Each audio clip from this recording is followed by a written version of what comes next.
எல்லாருக்கும் வணக்கம் ஃப்ரெண்ட்ஸ். இன்னைக்கு வீடியோவில் நம்ம சக்கரவள்ளி கிழங்கு கொழுக்கட்டை எப்படி பண்ணுறதுன்னு பார்க்கலாம். வாங்க நம்ம வீடியோக்குள்ளே போய் எப்படி செய்கிறதுன்னு பார்க்கலாம். ஃபர்ஸ்ட் நம்ம சக்கரவள்ளி கிழங்கு வேக வச்சு எடுத்துக்கலாங்க. குக்கரில் சக்கரவள்ளி கிழங்கு நல்லா வாஷ் பண்ணிவிட்டு குக்கரில் சேர்த்துக்கோங்க. கிழங்கு மூழ்கிற அளவுக்கு தண்ணி சேர்த்துட்டு குக்கர் மூடி போட்டு ஒரு 4-5 விசில் கூட நீங்கள் விட்டு நல்லா சாஃப்டாக சக்கரவள்ளி கிழங்கு வேக வச்சு எடுத்துக்கோங்க.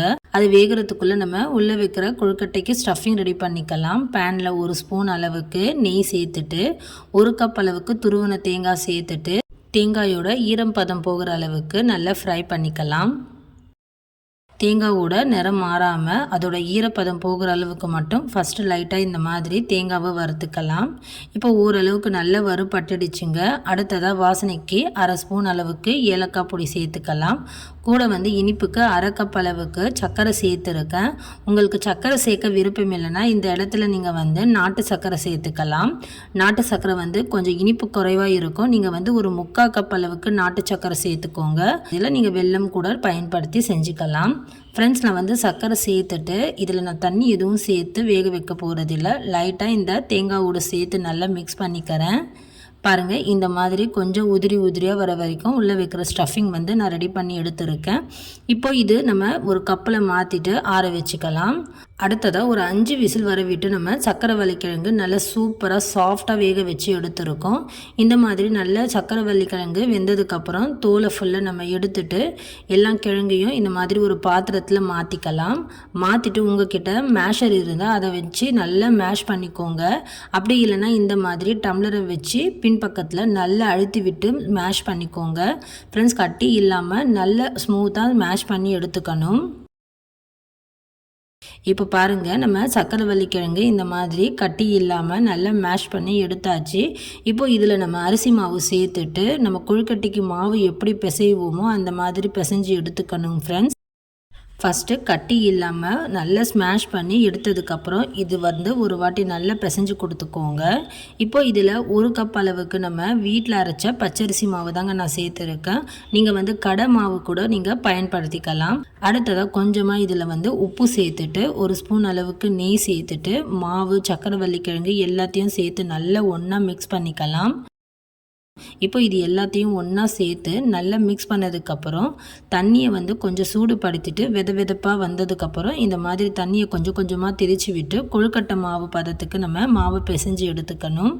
ஃப்ரெண்ட்ஸ், இப்போ பாருங்கள், நம்ம கொழுக்கட்டைக்கு மாவு பிசைகிற மாதிரி நல்ல மாவை அழுத்தம் கொடுத்து சாஃப்டாக பிசைஞ்சு எடுத்துக்கோங்க. இப்போது கொழுக்கட்டைக்கு மாவு தயாராக இருக்குது. நம்ம பூர்ண கொழுக்கட்டைக்கு மாவு எப்படி எடுத்து இந்த மாதிரி உருட்டுவோமோ அதே மாதிரி ஷேப்புக்கு உருட்டி எடுத்துக்கோங்க. இப்போ பார்த்தீங்கன்னா நான் வீடியோவில் எப்படி செஞ்சுருக்கேனோ அதே மாதிரி பூர்ண கொழுக்கட்டைக்கு மாவு நீங்கள் செஞ்சு எடுத்துக்கோங்க. இப்போ இந்த மாதிரி செஞ்சதுக்கப்புறம் நம்ம ரெடி பண்ணியிருக்கிற தேங்காய் பூர்ணத்தை உள்ளே வச்சு நம்ம இதை 2 பக்கமும் மூடி வச்சு இந்த மாதிரி க்ளோஸ் பண்ணிக்கணும்.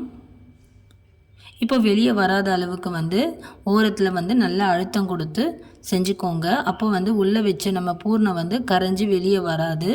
ஃப்ரெண்ட்ஸ், இப்போது இந்த மாதிரி மெத்தடில் நம்ம நார்மலாக செய்கிற மெத்தடில் நான் செஞ்சுருக்கேன். அப்படி இல்லைனா இந்த மாதிரி சின்னதாக வாழை இலை கட் பண்ணிவிட்டு கையை நல்லா ஈரப்படுத்திட்டு மாவை இந்த மாதிரி தட்டிக்கோங்க. ஈரப்படுத்தி தட்டும்போது மாவு விரிசல் இல்லாமல் இருக்கும். இப்போ நம்ம ரெடி பண்ணியிருக்கிற தேங்காய் பூர்ணத்தை உள்ளே வச்சு நம்ம இந்த மாதிரி இலையை மூடிக்கலாம். அவ்வளோதான், நல்ல அழுத்தம் கொடுத்து மூடிக்கோங்க. அப்போ தான் நமக்கு வெளியே வராமல் இருக்கும். ஃப்ரெண்ட்ஸ், இது ரொம்பவே நம்ம ஈஸியாகவே ரெடி பண்ணிடலாம். அதோடு மட்டும் இல்லாமல் இந்த சக்கரவள்ளி கிழங்கு கொழுக்கட்டை நம்ம வாழை இலையோடு சேர்த்து வேக வைக்கும்போது ரொம்பவே அருமையாக இருக்கும். அதோட வாசனையோடு சாப்பிடும்போது ரொம்பவே சூப்பராக இருக்கும்.